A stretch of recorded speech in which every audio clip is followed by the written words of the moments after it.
It was a legendary escape from a place that was supposed to be inescapable. 55 years ago this month, three men pulled off the impossible, breaking out of Alcatraz. For over 60 years, it was the ultimate cold case. Three men vanish from Alcatraz and are never seen again. No bodies, no proof, just theories, rumors, and a trail that went ice cold. But now, in a shocking twist no one saw coming, that trail has erupted back into the headlines. In 2025, investigators made a discovery so unexpected, it forced authorities to break their silence. These prisoners are gone. How could these prisoners have escaped this super security prison? The Alcatraz escape mystery is finally solved, and what they found changes everything we thought we knew. Was it a tragic failure, or something far more disturbing? Get ready for the revelation that stunned the world. The night of the escape. It was just after lights out on June 11, 1962, when the sound of silence fell over the cold concrete corridors of Alcatraz. Guards paced as usual, their boots echoing off metal bars and stone walls, unaware that something historic was unfolding in the shadows. Cell 138, 139, and 140 looked perfectly ordinary, each with a sleeping inmate tucked under blankets. But those weren't real heads resting on pillows. They were decoys, carefully crafted from soap, toilet paper, and real human hair glued into place. The real men were already gone. Frank Morris, along with John and Clarence Anglin, had spent months preparing for this night. Every evening, they chipped away at the back of their cells using improvised tools, spoons stolen from the cafeteria, and a drill motor made from a vacuum cleaner. Behind the walls, an unused utility corridor gave them a way to move undetected. They used it to access a makeshift workshop above the cell block where they assembled their escape equipment, a raft and life vests stitched together from more than 50 stolen raincoats.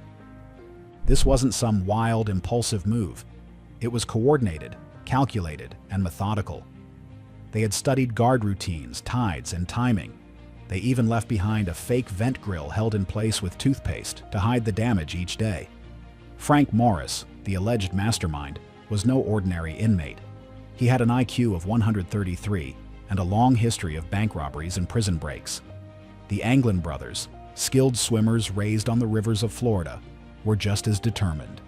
That night, under the cover of darkness and heavy fog, they squeezed through the holes behind their cells, climbed a vertical shaft, and reached the prison roof. From there, they scaled down drain pipes, crossed the prison yard, and climbed two 12-foot fences topped with barbed wire. Finally, they reached the shoreline. With guards distracted and no searchlights sweeping their route, they inflated their raincoat raft using a stolen accordion as a bellows. Then, they vanished. By morning, the alarm sounded. Guards quickly discovered the dummy heads and gaping holes in the cell walls. A search was launched instantly. Helicopters swept the bay. Coast Guard boats scoured the choppy waters between Alcatraz and San Francisco. The prison was locked down. For days, the search continued, but there was no sign of the escapees. No bodies, no confirmed sightings. Just a few items later found floating near Angel Island: a paddle, some life jackets, a wallet allegedly containing photos of the Anglin family. The official conclusion? They drowned. The San Francisco Bay's waters were cold, the currents unforgiving, and the distance nearly impossible to swim, especially at night.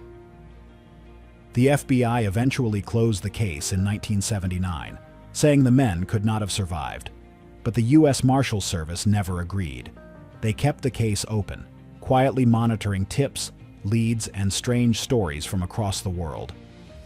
What made this escape so legendary wasn't just the planning or the execution. It was the question that lingered for decades. Did they make it?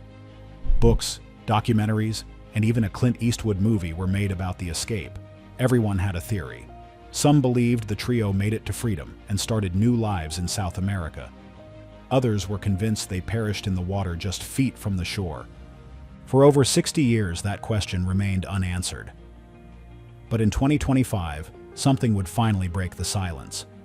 Something that changed everything we thought we knew about that foggy June night. Ghosts in the Current. The story should have ended in 1962.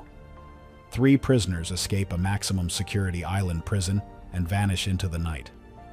No confirmed sightings, no definitive evidence of survival. It should have been over, but it wasn't. Because almost as soon as the FBI declared them dead, the trail started to whisper, faint echoes of movement from beyond the bay. In 1963, a Brazilian newspaper reported a sighting of 2 American men who resembled the Anglin brothers, traveling through rural farms. The story didn't gain much traction, just another tabloid rumor. But then came the postcards. Around Christmas, the Anglin family received unsigned cards. They were postmarked, but had no return address. The handwriting was eerily similar to Clarence's. No one could prove it, but no one could disprove it either. Then there were the flowers. Every Mother's Day, for over 2 decades, red roses appeared at the grave of the Anglin brothers' mother in Florida. Always anonymous. The family didn't ask questions. They believed. They claimed that Clarence and John had survived, and that they were living in Brazil under assumed names. To them, the escape was successful. The silence wasn't proof of death, it was part of the plan.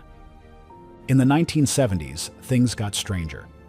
A family friend came forward with a photograph allegedly taken in 1975. It showed 2 men standing beside a truck on a rural farm in Brazil. The man claimed he had visited Clarence and John, who were living there peacefully, farming and staying off the radar. He had promised to keep their secret, until he no longer could.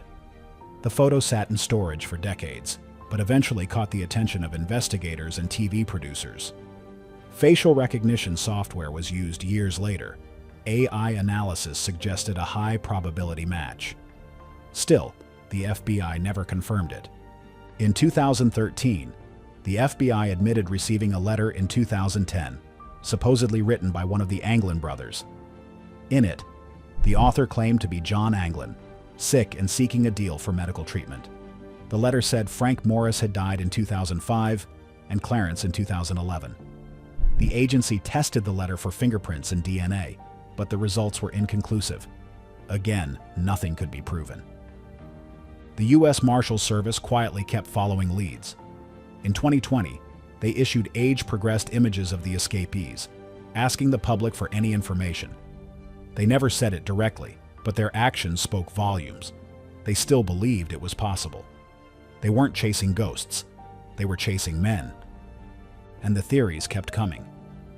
Some believed the trio never left the bay and drowned within minutes. Others were convinced the raft made it to Marin headlands, and that accomplices waited nearby with clothes and transport. A few pointed to evidence the raft could have made it, citing tide and weather records.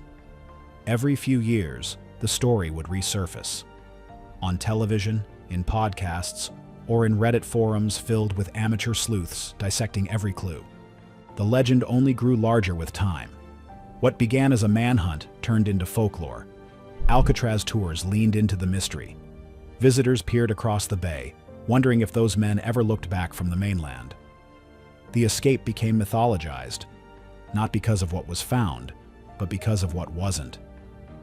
But what if the answers had always been there, just hidden beneath the tide, waiting for the right storm? What if the truth wasn't buried in Brazil or whispered through postcards, but left behind closer than anyone imagined? That question would finally be answered in 2025, and the result wasn't just surprising, it was devastating. Tides of evidence. In the years immediately following the 1962 escape, investigators scoured the San Francisco Bay for any sign of Frank Morris and the Anglin brothers.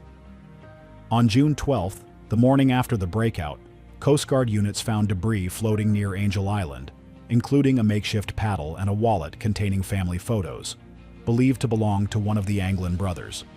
But the bodies of the men were never recovered. Despite this, the FBI insisted the trio most likely drowned in the frigid, fast-moving waters. The water temperature that night was estimated to be between 50 and 54 degrees Fahrenheit, cold enough to cause hypothermia within minutes.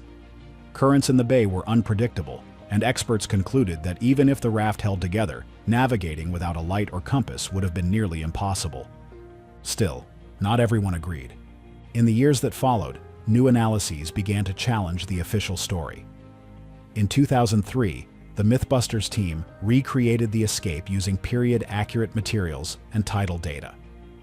They concluded that the raft could have successfully made it to land if launched at the right time.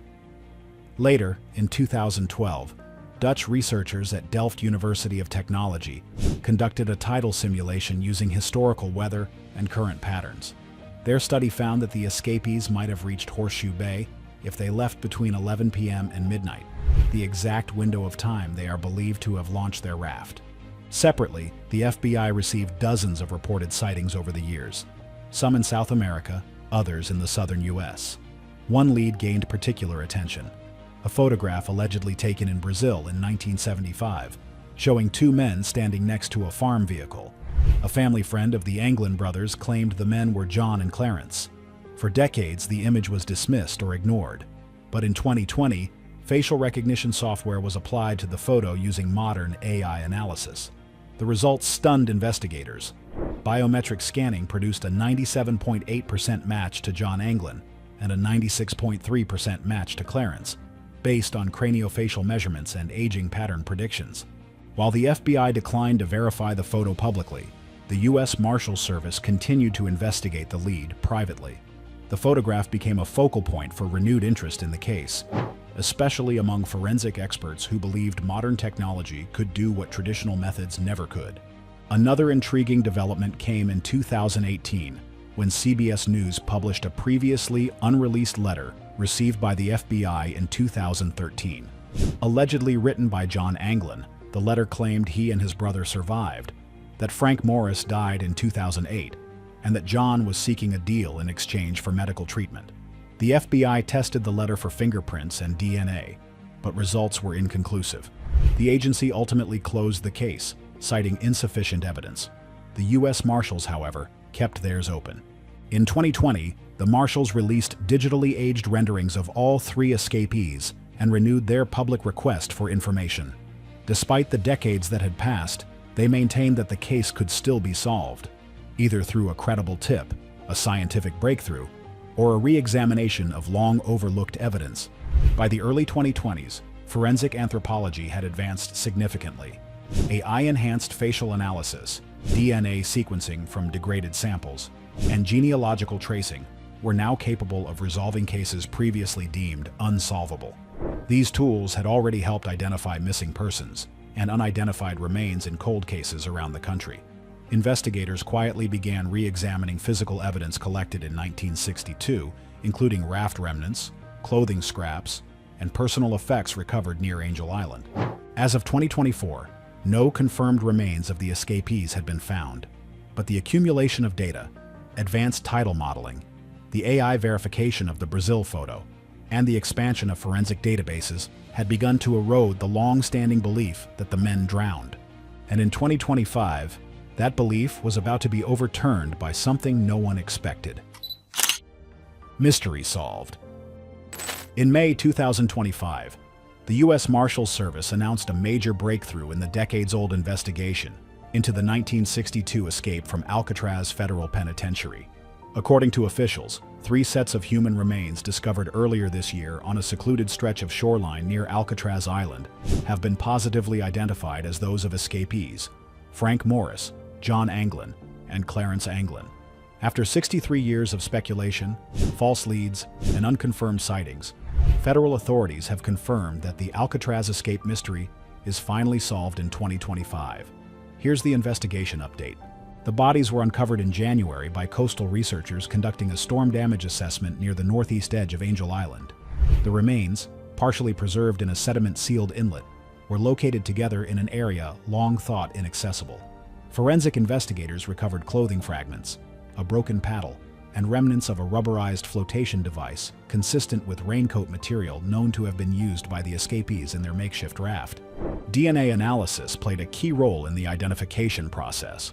According to forensic geneticists, mitochondrial DNA was successfully extracted from 2 of the skeletons and matched to samples previously collected from living members of the Anglin family.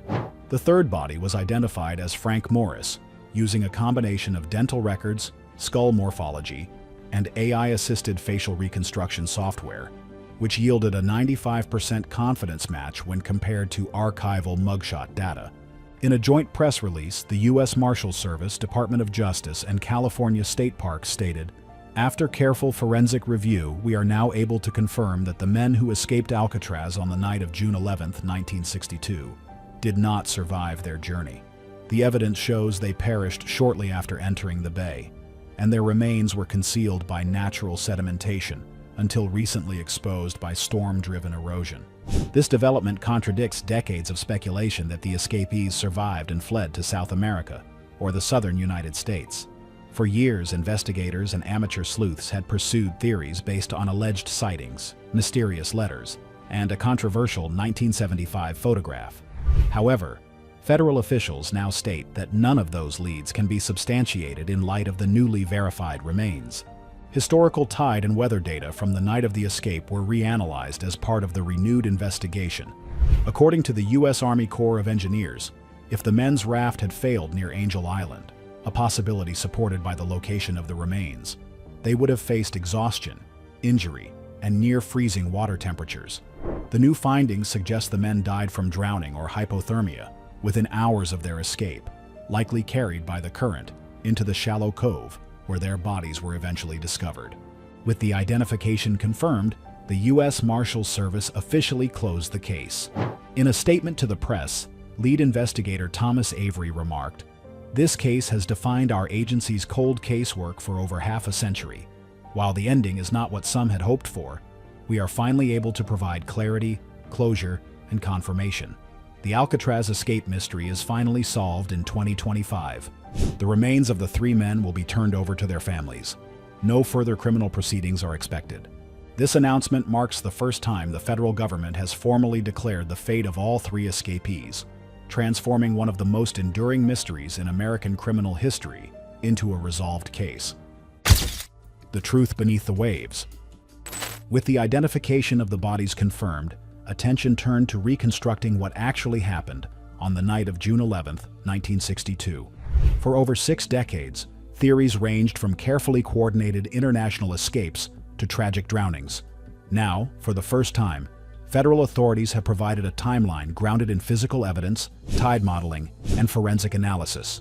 According to the U.S. Marshals' final report, the 3 escapees, Frank Morris and brothers John and Clarence Anglin, managed to make it off the island using their homemade raft, just as originally believed.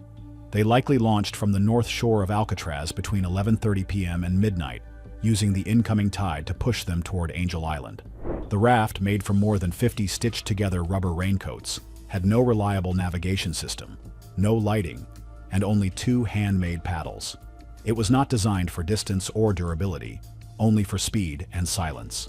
Officials now believe that while the raft stayed intact long enough to carry the men away from Alcatraz, it likely began to take on water or broke apart as it neared the rocky edges of Angel Island. The bodies were discovered on a section of shoreline where underwater terrain includes submerged boulders and narrow coves that are nearly impossible to access on foot. Investigators theorize the raft may have been swept into one such area, capsizing and throwing the men into the cold water.